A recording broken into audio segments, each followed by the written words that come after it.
ಮಂಡ್ಯ ಜಿಲ್ಲೆಯ ನಾಗಮಂಗಲ ಗಲಭೆ ವಿಚಾರಕ್ಕೆ ಸಂಬಂಧಿಸಿದಂತೆ ಚಿತ್ರದುರ್ಗದಲ್ಲಿ ಸೆಪ್ಟೆಂಬರ್ 12 ಮಧ್ಯಾಹ್ನ 1 ಗಂಟೆಗೆ ಚಿತ್ರದುರ್ಗದ ಜಿಲ್ಲಾ ಉಸ್ತುವಾರಿ ಸಚಿವ ಡಿ ಸುಧಾಕರ್ ಪ್ರತಿಕ್ರಿಯೆ ನೀಡಿದ್ದಾರೆ. ನಾಗಮಂಗಲ ಘಟನೆಯನ್ನ ನಾನು ಖಂಡಿಸುತ್ತೇನೆ. ಗಣಪತಿ ವಿಸರ್ಜನೆ ಸಂದರ್ಭದಲ್ಲಿ ಕಿಡಿಗೇಡಿಗಳು ಕಲ್ಲು ತೂರಾಟ ಮಾಡಿದ್ದು ನಮ್ಮ ಸರ್ಕಾರ ಅಂತವರ ವಿರುದ್ಧ ಕಠಿಣ ಕ್ರಮ ಕೈಗೊಳ್ಳುತ್ತದೆ ಎಂದರು. ಇನ್ನು ನಮ್ಮ ಸರ್ಕಾರದ ಗೃಹ ಮಂತ್ರಿಗಳು ಕೂಡ ಈ ಪ್ರಕರಣವನ್ನು ಗಂಭೀರವಾಗಿ ಪರಿಗಣಿಸಿದ್ದಾರೆ ಎಂದರು.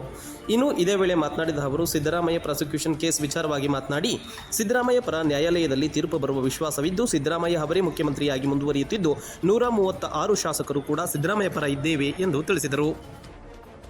ನಾಗಮಂಗಲ ಘಟನೆ ನಾನು ಖಂಡಿಸ್ತೇನೆ. ಏನು ನಿನ್ನೆ ರಾತ್ರಿ ಗಣೇಶ ವಿಸರ್ಜನೆ ಸಂದರ್ಭದಲ್ಲಿ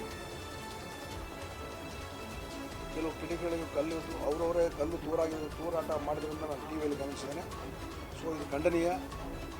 ಸರ್ಕಾರ ಇದ್ರ ಬಗ್ಗೆ ಸರಿಯಾದ ಬಗ್ಗೆ ಕ್ರಮ ತಗೊಂಡು ಯಾರೇ ತಪ್ಪಿದ್ರೂ ಕೂಡ ಕ್ರಮ ತಗೊಂಡು ಅವರನ್ನು ಹತೋಟಿ ತರ್ತಕ್ಕಂಥ ಕೆಲಸವನ್ನು ಮಾಡ್ತಾರೆ. ಈಗಾಗಲೇ ನಮ್ಮ ಹಿರಿಯ ಸಚಿವರು, ಗೃಹ ಸಚಿವರಾಗಿರ್ತಕ್ಕಂಥ ಪರಮೇಶ್ವರ್ ಅವರು ಇದ್ರ ಬಗ್ಗೆ ಸೂಕ್ತವಾಗಿರ್ತಕ್ಕಂಥ ಪ್ರತಿಕ್ರಿಯೆ ಕೊಟ್ಟಿದ್ದಾರೆ. ಸಂಬಂಧಪಟ್ಟಂಥ ಎಲ್ಲ ಸೀನಿಯರ್ ಆಫೀಸರ್ಸು ಸಹ ಅಲ್ಲಿಗೆ ಮುಕ್ಕಾಂ ಮಾಡಿದ್ದಾರೆ ಮತ್ತು ಜಿಲ್ಲೆಯ ಎಲ್ಲ ನಮ್ಮ ಪಕ್ಷದ ಶಾಸಕರು ಕೂಡ ಅಲ್ಲೇ ಮುಕ್ಕಾಂ ಮಾಡಿ ಈ ಪರಿಸ್ಥಿತಿಯನ್ನು ಹತೋಟಿ ತಂದಿದೆ.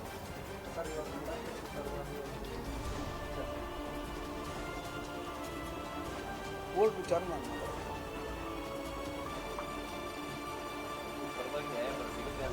ಖಂಡಿತವಾಗಿ ನ್ಯಾಯಾಲಯ ಯಾವತ್ತೂ ಸಹ ಘನತೆಯನ್ನು ಗೌರವವನ್ನು ಎತ್ತಿರ್ತಕ್ಕಂಥದ್ದು. ಯಾರು ತಪ್ಪಿತಸ್ಥರಿದ್ರು ನ್ಯಾಯ ಅವರು ಶಿಕ್ಷೆ ಆಗ್ತದೆ, ನ್ಯಾಯ ಸಿಗುತ್ತೆ. ಬಹಳ ಜನ ಟವಲ್ ಹಾಕ್ಬಿಟ್ಟಿದ್ದಾರೆ, ನಾನು ಸಿಎಂ ನೀವೇನಾದ್ರೂ ಅಲ್ಪಸಂಖ್ಯಾತ ಕೋಟದಲ್ಲಿ ಇದ್ದೀರಾ ಅಂತ. ಸಿದ್ದರಾಮಯ್ಯನವರು ಅವರೇ ಮುಖ್ಯಮಂತ್ರಿಗಳಾಗಿ ಮುಂದುವರಿತಾರೆ. ಪಕ್ಷದ ಎಲ್ಲ 136 ಶಾಸಕರು ಸನ್ಮಾನ್ಯ ಸಿದ್ದರಾಮಯ್ಯನವರೇ ಮುಂದುವರಿಬೇಕು ಅಂತ ಈಗಾಗಲೇ ನಿರ್ಣಯ ತಗೊಂಡಿದ್ದೀವಿ. ಸಚಿವ ಸಂಪುಟದ ಎಲ್ಲ ಸಚಿವರು ಸಹ ಸಿದ್ದರಾಮಯ್ಯನವರೇ ಮುಂದುವರಿಬೇಕು ಅನ್ನೋದು ಅಭಿಲಾಷೆ.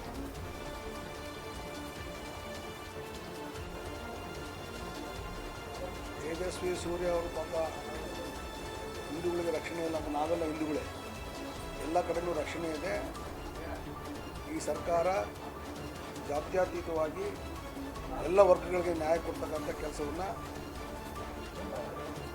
ಸ್ವತಂತ್ರ ಬಂದಾಗಿಂದಲೂ ಮಾಡ್ತಾ ಬಂದಿದೆ, ಈಗಲೂ ಮಾಡ್ತಾಯಿದ್ದೀವಿ.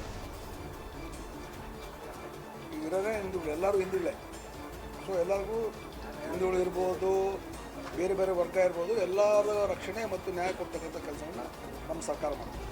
ಸರ್, ಇನ್ನೊಂದು ಸತೀಶ್ ಜಾರಕಿಹೊಳಿ ಜೊತೆ 40 ಜನ ಶಾಸಕರು ಮತ್ತು ಒಬ್ಬೊಬ್ಬರೇ ಶಾಸಕರು ಸಚಿವರು ಅವ್ರನ್ನ ಭೇಟಿಯಾಗ್ತಿದ್ದಾರೆ. ಇವತ್ತು ಸಂತೋಷ್ ಲಾಡ್ ಭೇಟಿಯಾಗಿದೆ.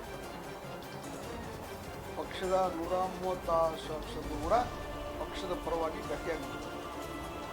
ಯಾರು ಮಾತಾಡಬಾರ್ದು, ಮಂತ್ರಿಗಳ ಮೇಲೆ ಯಾರು ಹೋಗ್ತಾರೆ ಅಲ್ಲ, ಅದ್ರ ಗುಂಪಾರಿಗೆ ಅಂತ ನೀವು CM ಸತೀಶ್ ಜಾರಕಿಹೊಳಿ ನಾನು ಏನು ಹೇಳ್ತೀನಿ, ಈಗಾಗಲೇ ಹೇಳಿದೆ, 136 ಜನ ಸಿದ್ದರಾಮಯ್ಯ ಸಾಹೇಬ್ರನ್ನ ಮುಖ್ಯಮಂತ್ರಿ ಆಗಬೇಕು, ಕಂಟಿನ್ಯೂ ಆಗಬೇಕು ಅಂತ ನಿರ್ಣಯ ತೊಗೊಂಡಿದ್ದಾರೆ. ಕ್ಯಾಬಿನೆಟ್ ಕೂಡ ಎಲ್ಲ ಸಚಿವರು ಅದೇ ಅಭಿಪ್ರಾಯ ಇದೆ. ಯಾರಾದರೂ ಹೋಗಿ ಶಾಸಕರು ಮಂತ್ರಿಗಳ ಕೂತ್ಕೊಂಡು ಮಾತಾಡ್ತಾರೆ. ಓಕೆ.